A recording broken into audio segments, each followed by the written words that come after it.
এই গ্যাসটা আপনি দেখতেও পারবেন না, তবু এটা মানুষ মেরে ফেলে। কার্বন মনোঅক্সাইড কেন ভয়ঙ্কর? এই গ্যাসের কোনো রং, গন্ধ বা স্বাদ নেই। মানুষ বুঝতেই পারে না যে সে এই গ্যাস শ্বাস নিচ্ছে।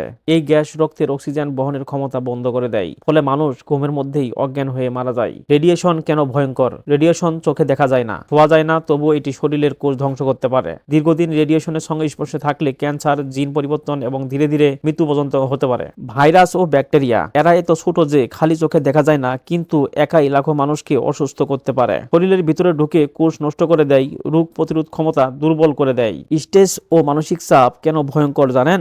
স্ট্রেস দেখা যায় না, কিন্তু এটি শরীর ও মনের ভেতর ধীরে ধীরে ক্ষতি করে। দীর্ঘমেয়াদে stress heart attack, stroke, depression, এমনকি আত্মহত্যার কারণও হতে পারে। বায়ু দূষণ, বায়ু দূষণ কেন ভয়ঙ্কর জানেন? বাতাস পরিষ্কার মনে হলেও তাতে বিষাক্ত কণা থাকতে পারে যা চোখে দেখা যায় না। এই কণাগুলো ফুসফুসে ঢুকে শ্বাসকষ্ট, ফুসফুস ক্যান্সার ও হৃদরোগের ঝুঁকি বাড়ায়। এমনই আরো জীবন বাঁচানোর তথ্য পেতে ভিডিওতে একটা লাইক দিয়ে চ্যানেলটি সাবস্ক্রাইব করো পরবর্তীতে সেরা ভিডিও দেখার জন্য।